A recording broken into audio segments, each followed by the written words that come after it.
Payot Libraire et l'Hebdo vous présentent Marque-Page.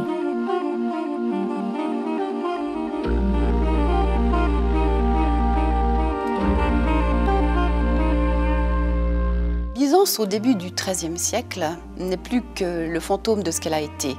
Pillée par les croisés, elle porte les stigmates de cette tragique mésaventure. Et dans cet environnement hostile, parce que convoitée par le pape, par les Vénitiens et par toutes sortes de factions byzantines elles-mêmes, deux jeunes femmes extraordinaires vont se croiser. L'une, Anna, se cache sous le costume de l'eunuque pour pouvoir exercer ses extraordinaires talents de médecin. L'autre, Zoé, une aristocrate flamboyante, poursuit une vengeance contre ceux qui ont détruit sa famille. Entre elles gravitent une multitude de personnages fabuleux, car il y a de l'or et du sang, de la soie, mais beaucoup de recherche de pouvoir, de violence, de complot, dans cette histoire qu'Anne Perry a pris un grand plaisir à dépeindre. Debout, au soleil, il contempla le Bosphore, les motifs que le vent et la poussière dessinaient à la surface de l'eau.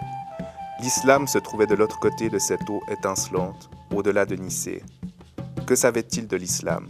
Une passion pour un Dieu pur, un Dieu unique, simple comme une flamme, aussi éclatant, peut-être aussi dangereux. Constantinople, Byzance, Istanbul, trois noms pour un seul lieu qui fait rêver depuis toujours. Mais Anne Perry ne s'est pas payée de mots en choisissant cette cité merveilleuse comme cadre de cette aventure.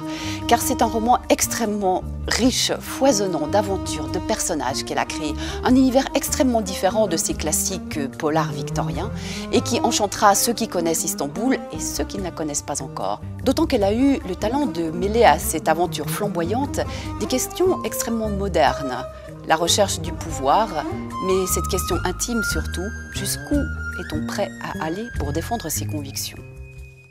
Payot Libraire et l'Hebdo vous ont présenté Marque-Page.